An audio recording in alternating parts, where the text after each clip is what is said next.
Welcome to the Tournament Poker Edge podcast, brought to you by TournamentPokerEdge.com, the only podcast dedicated exclusively to poker tournament strategy. Now here's your host, Clayton Fletcher.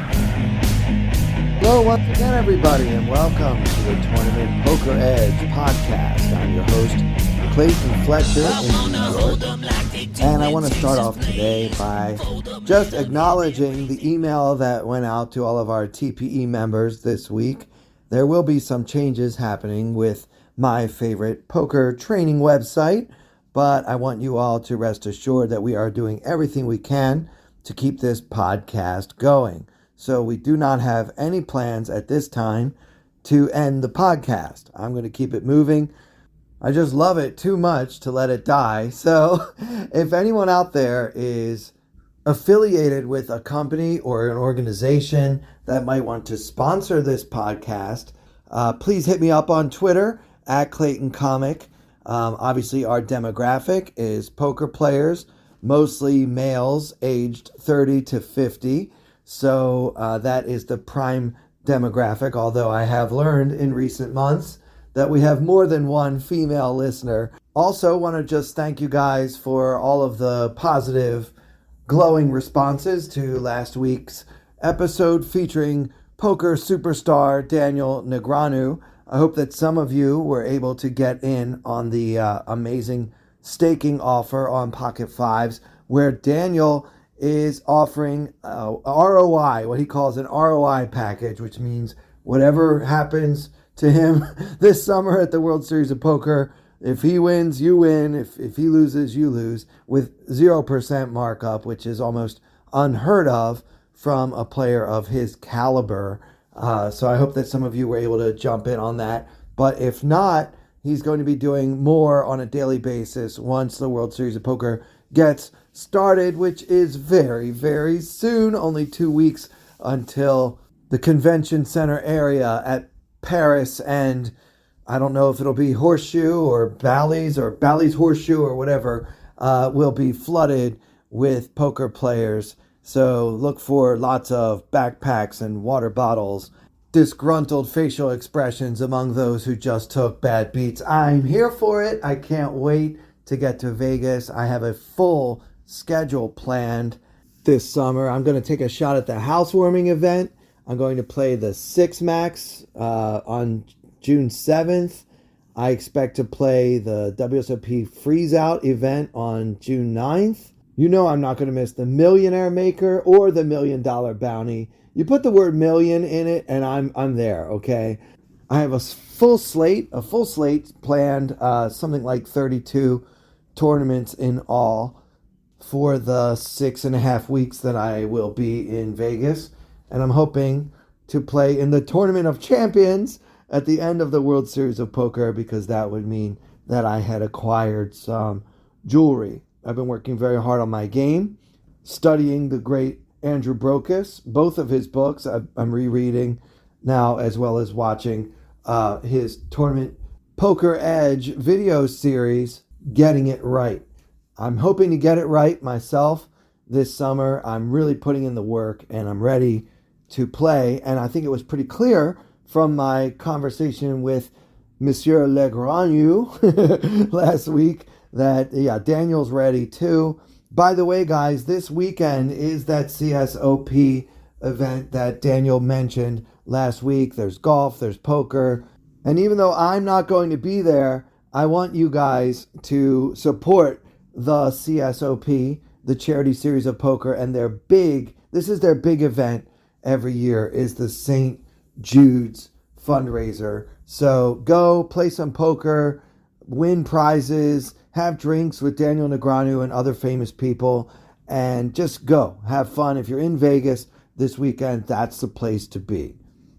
Today I want to jump right into some strategy. Last week with Daniel, part of the rules of engagement, if you will, for that interview was Daniel wanted everyone to know that if you're interested in hearing some fun or peculiar or unusual hands that he played, he wanted me to direct you guys to his YouTube page, where he does go over hands, and he goes pretty in depth with it, so you can really get inside the mind of the guy who is number 3 on the all-time money list, and he's never been accused of cheating.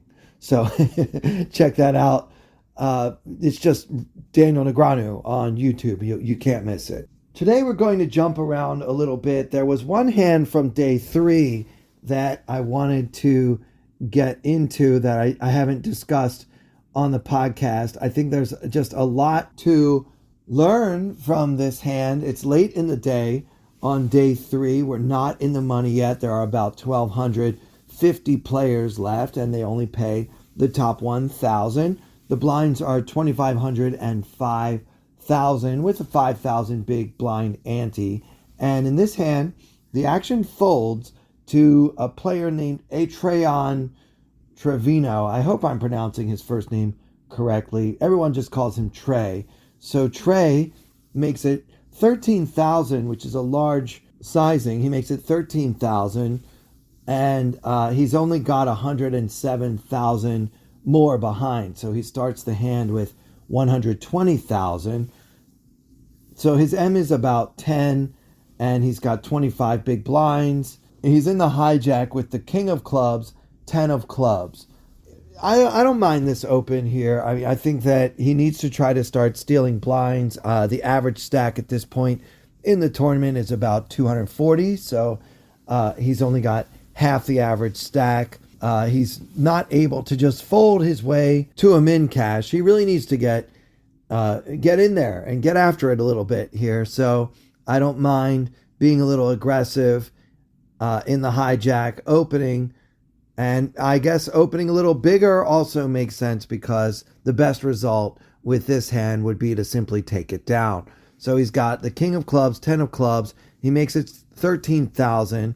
And 2 to his left in the cutoff, Javier Fernandez from Spain calls with a hand that I do not yet wish to reveal. And Javier himself only has about 180,000 in his stack. So these players are not playing very deep, right? So everyone else folds, and it's going to be heads up.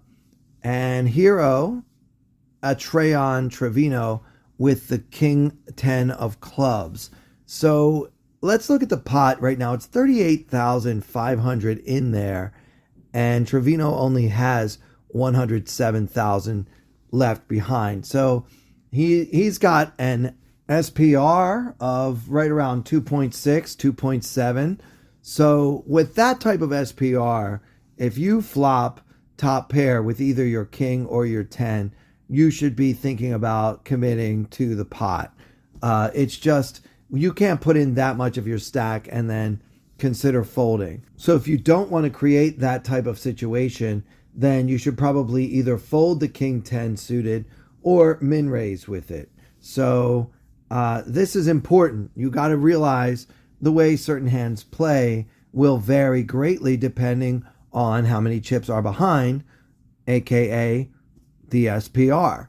So with 38,500 in the middle and Trevino with only 107,000 left in his stack, the flop comes 10 of hearts, 8 of hearts, 4 of clubs, and hero has the king 10 of clubs. So this is a well above average flop for our hand. We've got top pair.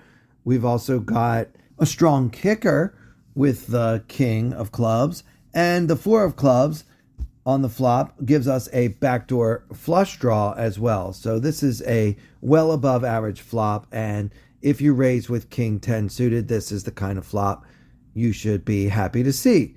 So Trevino continues. He c-bets 17,000 into 38.5, which is just under half the pot, of course. And Fernandez, in position with a hand that I have yet to reveal, makes it 40,000. What to do in Trevino's shoes? Well, if it's Clayton in that spot, I'm not folding. I would probably just move all in. A great outcome would be to take down this pot because, I mean, there is a lot to win. There's like 90,000 in there at this point, and we only have another 90 in our stack. So obviously shoving and winning would be an incredible result. But how likely is it? Well, it's more likely than you may think because we're approaching the bubble, the biggest bubble of the year, the main event bubble. So I think shoving is a good play. It might not be hopeless. You may have the best hand. There are many draws available, such as 9-7, Jack-9. Now, I don't know if those hands would be calling from the cutoff pre-flop, but there's certainly possibilities. Any two hearts has a flush draw, so a hand like Queen Jack of Hearts makes a ton of sense. Obviously, that particular hand has a ton of equity versus our top pair, but it's not really about equity at this point. It's about the fact that with this 17,000 chip bet on the flop, we have officially put in 25% of our stack. Now, if you put in 25% of your stack with top pair and somebody basically min raises you, I don't think you should be in the folding business at that point. Now, if this 17,000 continuation bet on the flop represented 5 or even 10% of Trevino's stack, I could understand throwing away the king 10, just, see monsters under my bed, whatever the case may be. I just feel like so many times we're going to be up against some kind of flush draw or combo draw here, and not very often will we be up against a set. We block one of the sets, which is pocket 10s. So if he has a set, he's got pocket 8s or pocket 4s, which both kind of make sense, although sometimes I think, given the short stack that we started with, he might have 3-bet with at least one of those hands, pocket 8s. So we can discount pocket 8s a little bit. I think pocket 4s are probably in the caller's range. So yeah, we can worry about that. But on balance, most of that range is going to be a flush draw with maybe an overcard, stuff like that. And the bottom line is you can't put in 25% of your stack and then fold when you have this much hand. Now here's the bad news. Trevino actually does throw it away, and worst of all, he shows the 10 of clubs. Now on PokerGo, they mentioned on the broadcast that Trey Trevino is actually a black belt in some form of martial arts. So for that reason, and for that reason only, I'm going to stop criticizing the way he played this hand. Now, if you're curious, the villain in this hand, Javier Fernandez, actually had the Jack-9 of hearts. So he flopped an open-ended straight flush draw and was actually a favorite to win the pot. But there's no reason, that's not enough reason, I should say, to throw away King 10 in this situation. This hand really demonstrates how seriously people take day 3 of the main event. Until that bubble breaks, you can basically get away with all kinds of stuff. I mean, look at the price that Trevino was getting. He bet 17 and Fernandez only raised it to 40. I mean, he really priced in at that point to at least call, and I personally would have shoved. I would have gotten it in as an underdog, of course, but the bottom line, you just can't fold a hand this strong with that much of your stack already in the pot. All right, now we're going to jump ahead. We talked about day 4 a bit with my friend Tuck, David Tuckman, who was on about a month ago. So you can go back and listen to his episode again if you're curious about some day 4 hands that he played, all of which were pretty interesting, to be fair. Let's move on to day 5, because to me, that's really where the rubber hits the road. And in this hand, I'm going to show you how a top world-class player who is not just trying to ladder up plays on day 5. The blinds are 15,000 and 30,000 with a 30,000 big blind ante. The average stack at this point is right around 2 million. There are about 300 players remaining in the main event. A player named High Park raises from the cutoff to 65,000, so just one chip above the minimum raise. And he's got the beautiful ace of spades, ace of diamonds, and 2.3 million in chips. So he's a little bit above average. He's got 80 big blinds. His M is 32. He's doing great. Fold to the big blind, who is a world-class player by the name of Stephen Chidwick from the UK. He has a top 10 stack of 5.6 million. He's in the big blind. I don't want to say what he has. So let's play as High Park with pocket aces versus the great Stephen Chidwick. The flop, 10 of spades, 6 of clubs, 5 of diamonds. Now, with 175,000 in the pot, Stephen Chidwick checks. And it's up to Park holding pocket aces. I think we can certainly bet here. I would probably put in a pretty healthy bet, maybe like 75, 80,000, little less than half the pot, and try to get value. Maybe we'll get lucky. Maybe Chidwick has a 10 and he won't be ready to fold it yet. I think we need to go for the C-bet here. We're going to want to C-bet on this board at least some of the time with hands like ace-king, ace-queen, king-queen, and others. So we also need to have some value bets in our range. Park decides to lead for 50,000, which is a little small but totally understandable. And Chidwick check raises to 125. So he basically clicks it back. What the heck is going on here? What would you do in Park's shoes? So you raise pre-flop, got called by Stephen Chidwick, flop 10-6-5 rainbow, and Chidwick checks. You bet 50, and now he check raises to 125. And the action is on hero High Park. What should we do? Park elects to call, and I think that's the play. I certainly don't like my aces as much as I did a minute ago, though, because what are the bluffs that Chidwick could have? Maybe if he's open-ended with a hand like 8-7, possibly 7-4 suited, I guess, could be in the range there. Maybe he's got a hand like Jack-9 of spades, so he's got 3 to a straight flush or something. But yeah, there aren't that many bluffs that I can think of. Mostly, he's going to be check raising for value, which he can be doing with a top pair hand, something like 10-8 or 10-9, which also has some straight possibilities. Maybe Jack-10, just loving your top pair, heads up against a late position open. The solvers do say we should be check raising more often with top pair, although I'm not sure that too many pros are actually doing that just yet.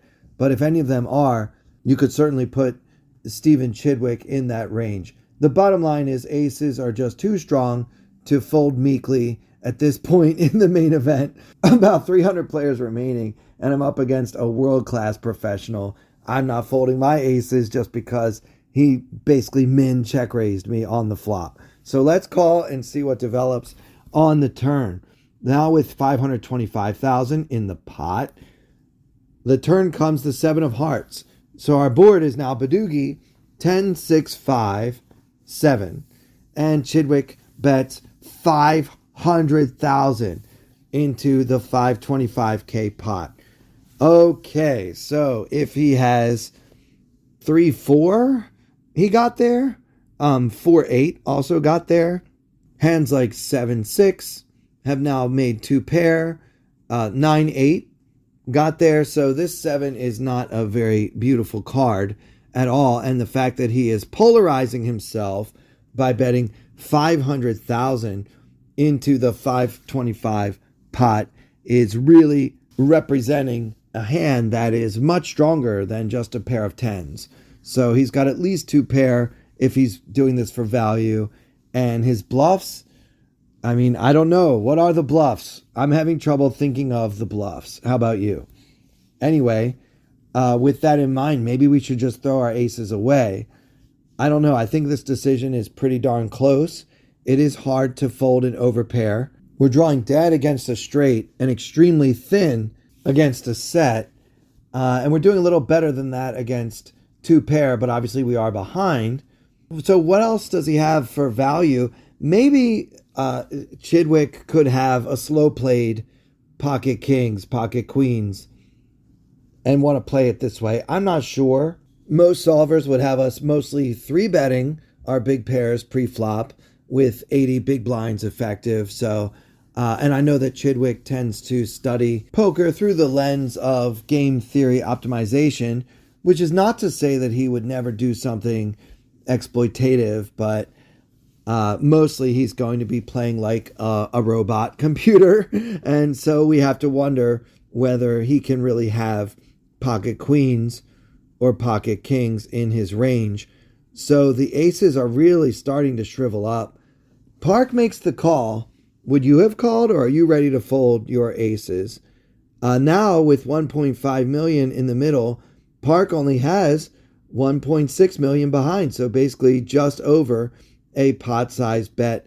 And the river comes the ace of clubs, and Chidwick fires a third barrel, 1.6 million, enough to put Park all in.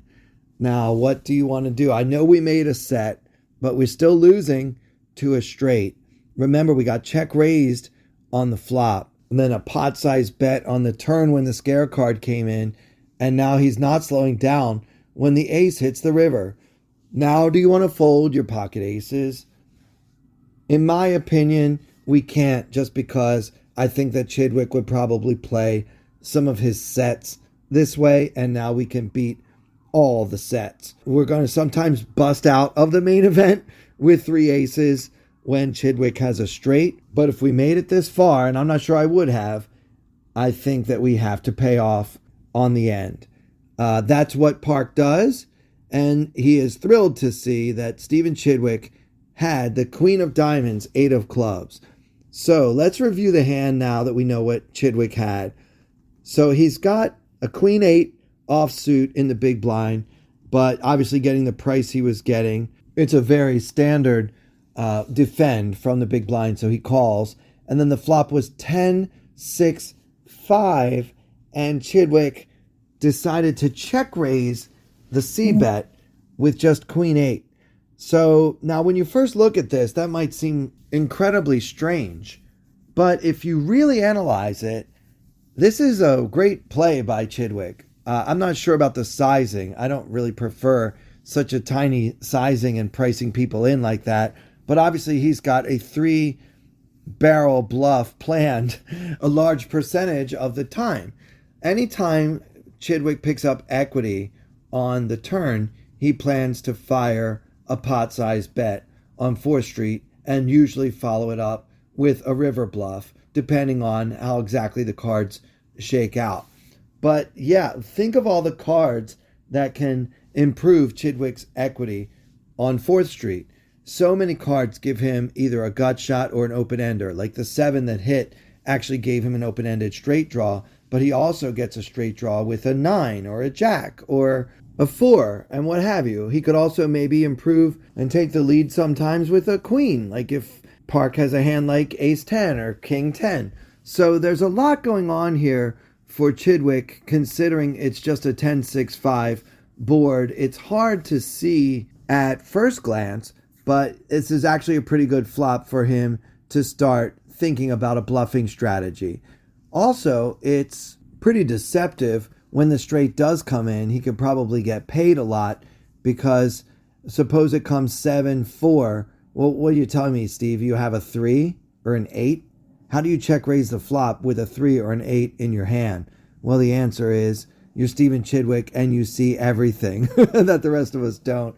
I'm wondering whether Chidwick's bluff actually would have worked if Park had a different overpair, something like pocket queens or pocket kings, and then that ace hits the river, and rather than giving Park 3 of a kind, it puts another scare card on the board. So I really like this play by Stephen Chidwick. He had a top 10 overall stack to start the hand, bluffed half of it off, putting a less experienced opponent who might be thinking about climbing a ladder to the ultimate test in the main event. Okay, let's do one more quick one from this same level. George Holmes has 2.7 million. He's got about a little more than an average stack at this point. He raises to 65,000 from early position. Now, it's important to note that George Holmes has probably been the tightest player at this table. This is a different table, by the way. Instead of Stephen Chidwick's table, we're now looking at Nick Petrangelo's table, although he's not involved in this hand. So George Holmes raises from early position, and he has been, as I said, very tight thus far. And a player named Robert E. Lee calls from the cutoff with 1.8 million in his stack. So these guys are both right around the average stack. George a little bigger and Lee a little smaller. The blinds fold. We've got plenty of play. There's only 205,000 in the middle. And the flop comes King of Diamonds, 7 of Hearts, Deuce of Clubs. Now, I haven't told you what either player had yet, and that's by design. The action is on Holmes, the original raiser, and he bets 80,000, at which point Robert E. Lee raises to 220,000, and Holmes 3-bets to 850,000. So again, I have not told you what anyone has, but the flop was King 7 Deuce Rainbow, about the most innocuous flop you can imagine, and Holmes C-bet, Lee raised, and then Holmes put in a huge re-raise. Lee folded. So ask yourself, what do you think these guys have on King 7 Deuce? And I think you'll be surprised to learn that Holmes, the original raiser, and the guy who 3-bet so big on this flop, had pocket 8s. And he was actually ahead, as Lee had the Ace of Hearts, Queen of Hearts, and yes, there was 1 heart on the flop. So Holmes did a C-bet with a pair above middle pair, got raised as a bluff, and then rebluffed. So these are the fun hands. I don't really think that the sizing is good here. I don't mind Lee's sizing on the flop, but I certainly think that Holmes can do a lot less with his pocket 8s and get the same information. Some of the time he's going to be up against a monster, but I think that Holmes correctly figured out that Lee should not be raising with too many hands on this board. He can't really have 2 pair, right? He doesn't flat call from the cutoff with King 7 or King Deuce or 7 Deuce. So the next question would be, would he just raise it up with a hand like King Jack? And I don't think that he necessarily would. And if he does, then how does he like getting 3-bet, right? And he can't have Ace King because he would almost certainly have 3-bet with that hand pre-flop. So does he ever have a set? I think most players would slow play a set on such a dry board. So that was a fun one, and I don't think that any solver would ever tell George Holmes to get raised to 220 and make it 850 on King 7 Deuce holding pocket 8. But that's what happened, and it worked out for him this time. That'll do it for this episode. You guys are the absolute greatest. I promise to do everything in my power to keep this podcast going. And for everyone here at Tournament Poker Edge, I'm Clayton Fletcher. Thank you so much for listening. I wanna hold them like they do in Texas, please. Fold them, let them hit me, raise it, baby, stay with me. Lock in intuition, play the cards with babes to start. And after she's been hooked, I'll play the one that's on her heart. Oh, whoa, whoa, whoa, whoa. I'll get her heart, show her what I got. Oh, whoa, whoa, whoa, whoa. I'll get her heart, show her what I got.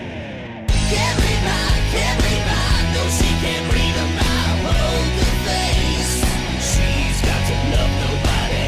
Can't read mine, no she can't read a mile. Poker face, she's got to love nobody. Poker face, poker face. Poker face, poker face.